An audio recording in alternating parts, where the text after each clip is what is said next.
Saya Dr. Meiti Ardiana, spesialis jantung dan pembuluh darah konsultan. Saya dari Divisi Prevensi dan Rehabilitasi Kardiovaskular Departemen Ilmu Penyakit Jantung dan Pembuluh Darah Rumah Sakit Umum Dr. Sutomo Surabaya. Pada kesempatan ini, saya akan menjelaskan tentang uji latih jantung pada gangguan irama jantung. Mengapa uji latih jantung penting dalam aritmia?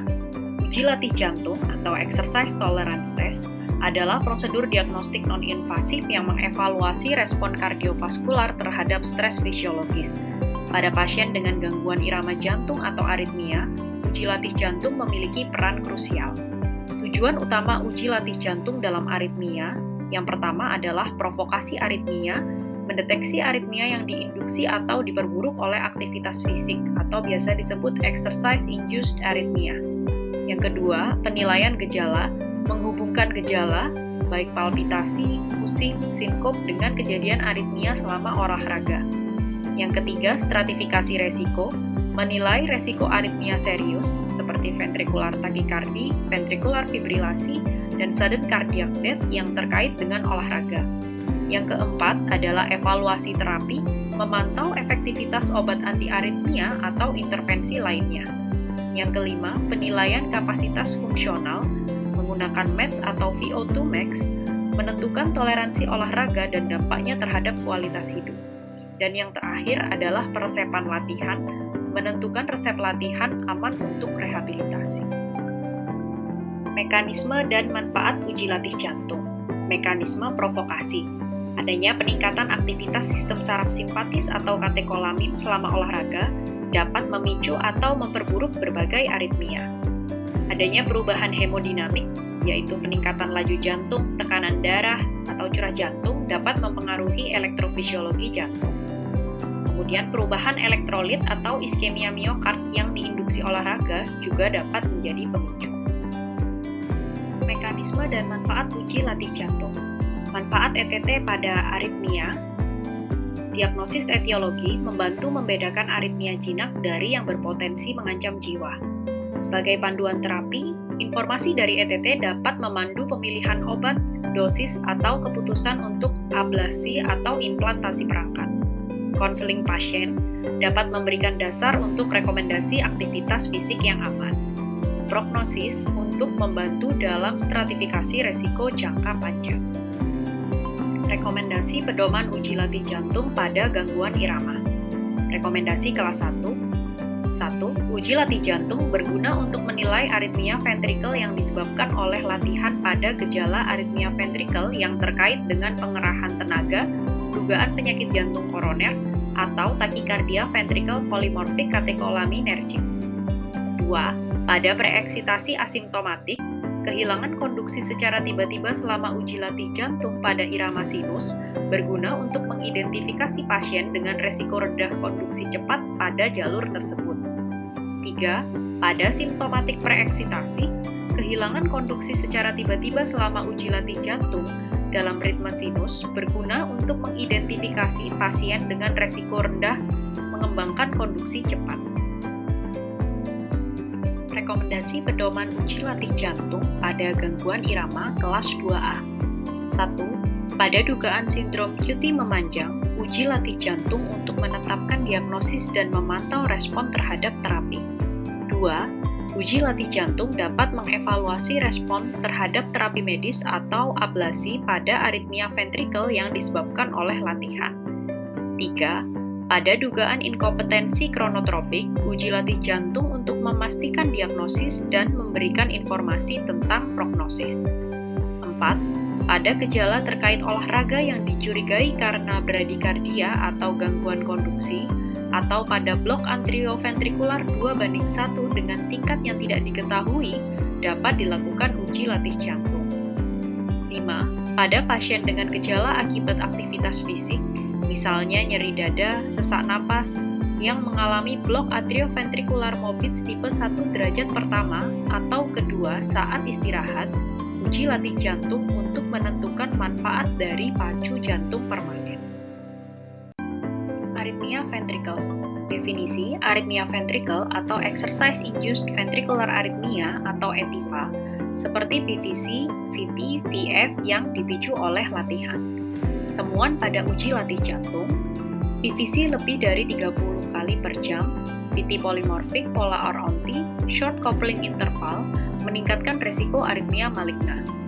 ETIFA terjadi pada lebih dari 20% selama uji latih jantung, 2-3% pada pemulihan.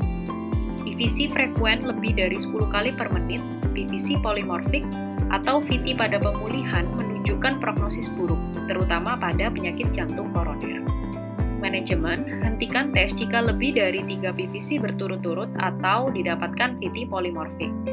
Evaluasi lanjutan yang dapat dilakukan, yaitu pemeriksaan ekokardiografi, pencitraan perfusi jika didapatkan pelebaran QRS atau VT. Prognosis pada morfologi RBBB lebih baik dibandingkan LBBB berhubungan dengan mortalitas kardiovaskular yang lebih tinggi. Supraventrikular aritmia, definisi aritmia yang berasal dari atrium atau nodus atrioventrikular, termasuk takikardia supraventrikular atau SVT paroksismal, fibrilasi atrium atau AF, dan flutter atrium. Uji latih jantung pada AF harus dilakukan untuk dicurigai adanya iskemia miokard dan inisiasi terapi obat antiaritmia tipe 1C sedang dipertimbangkan.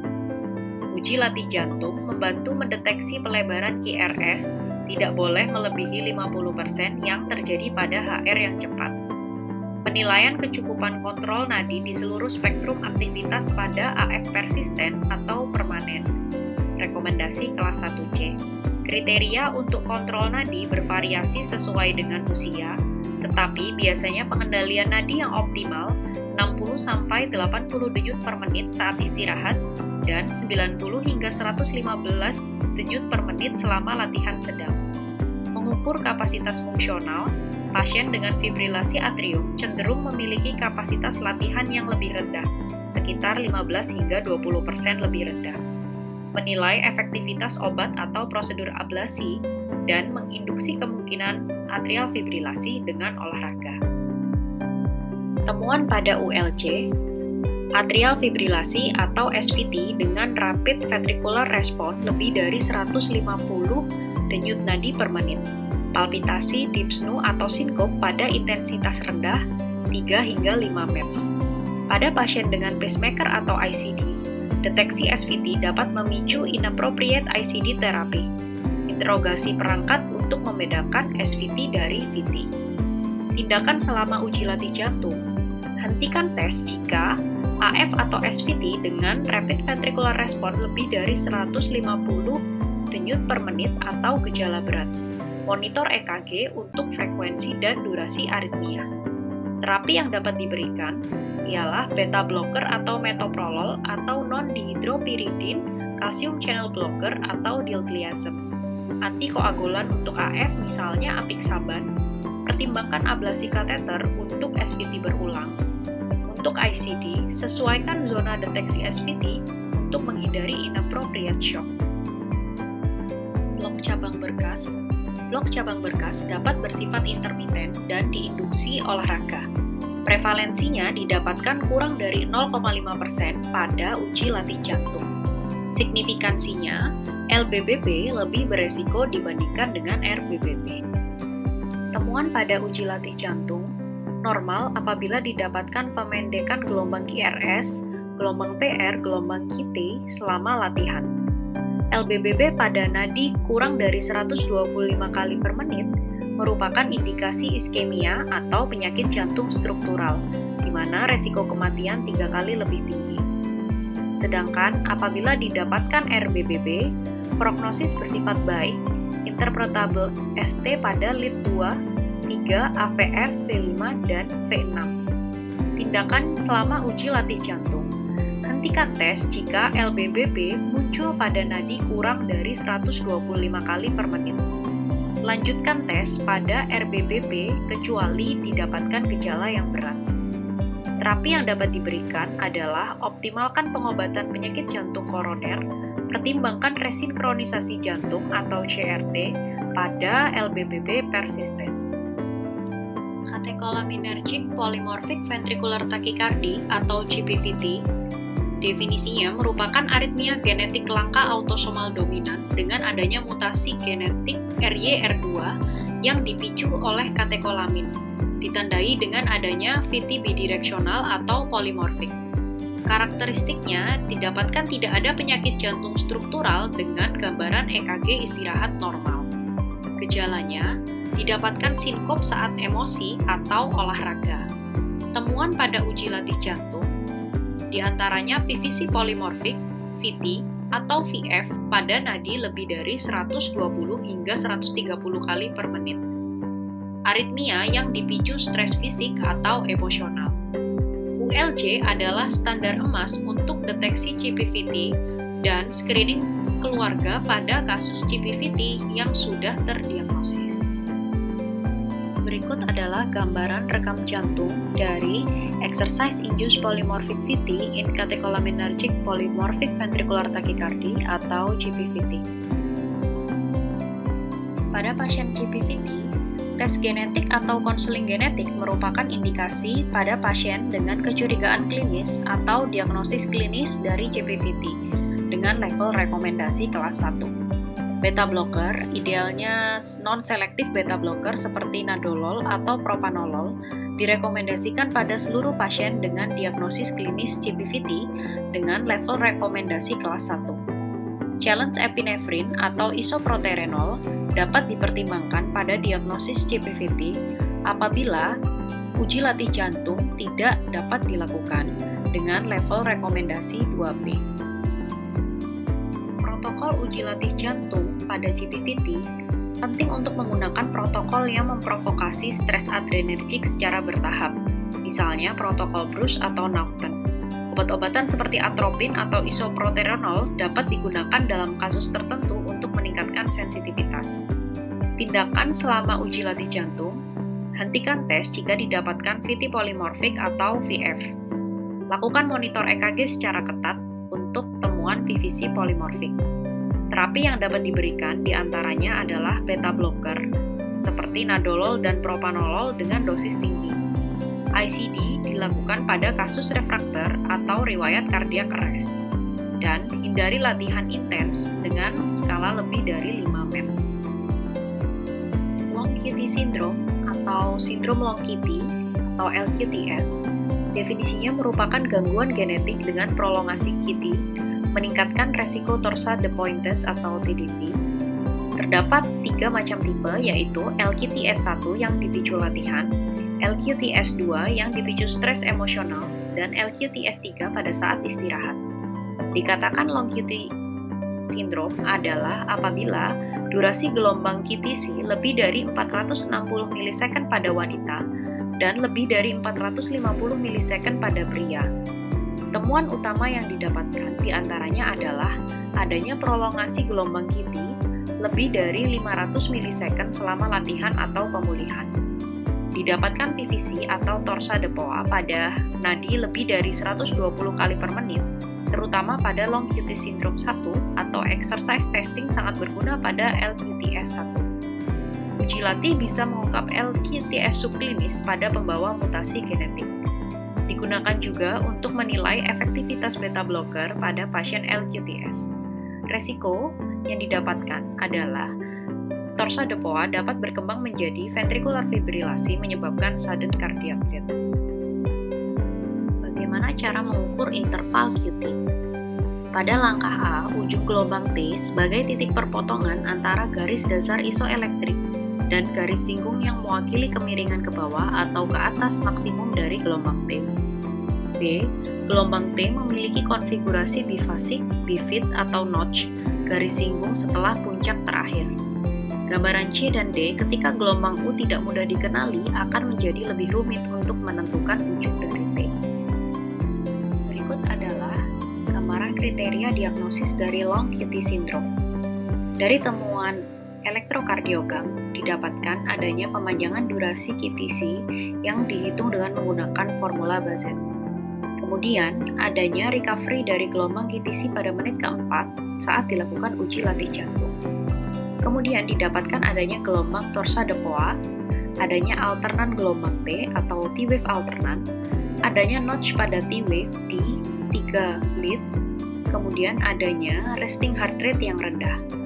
Selain itu, didapatkan dari riwayat klinis adanya riwayat pingsan atau sinko, baik yang diinduksi stres maupun tanpa stres.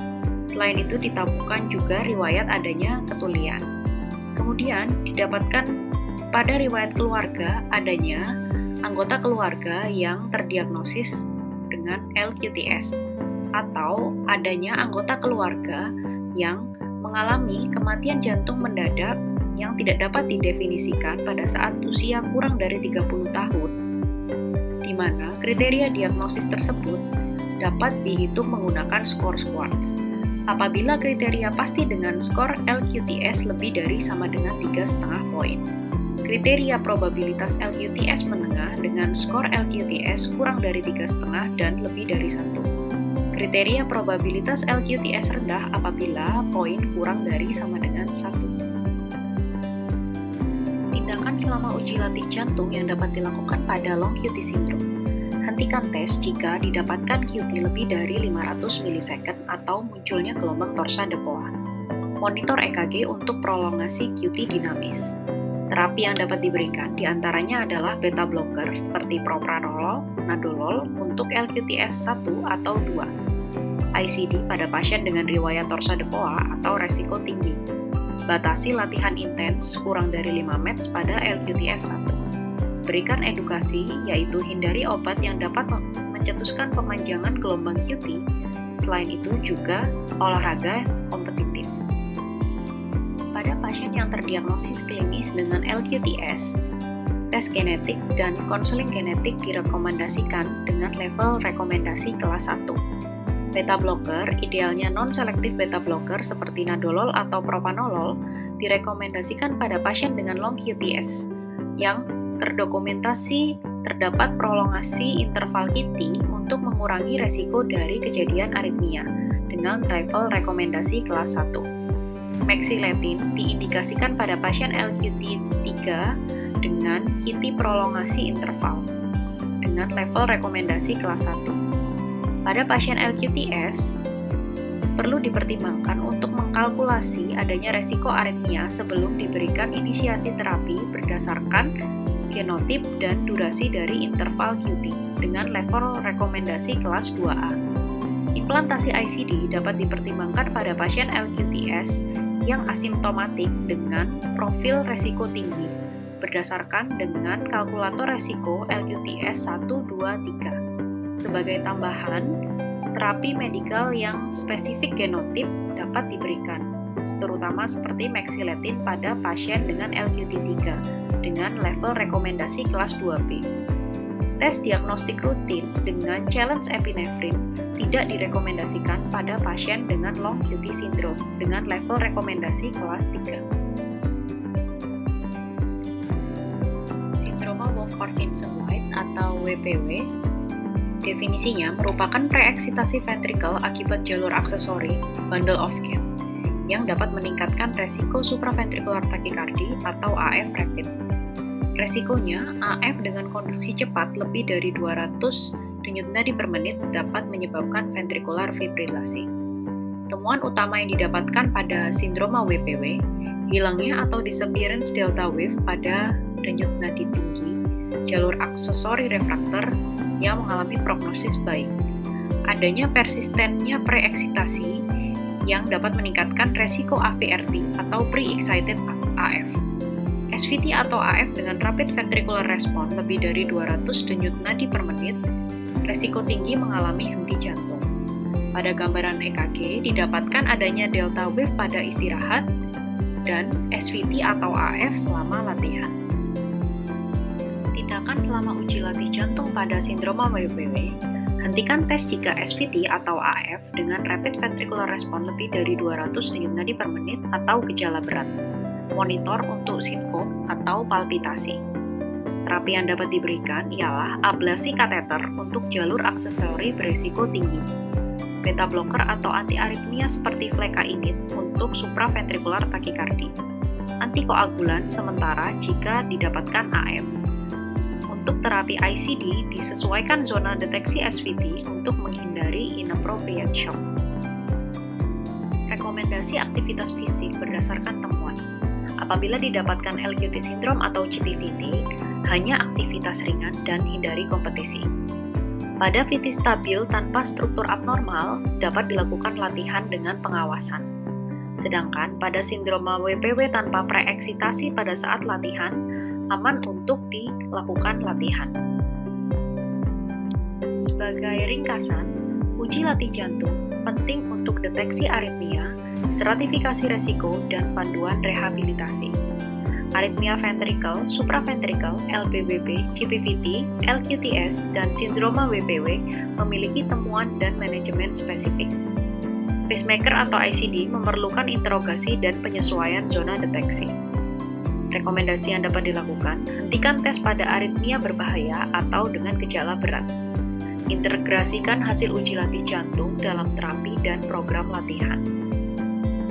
Demikian penjelasan saya mengenai uji latih jantung pada gangguan irama jantung. Kiranya ilmu yang saya bagikan dapat bermanfaat bagi semuanya. Terima kasih, sampai jumpa di pertemuan berikutnya.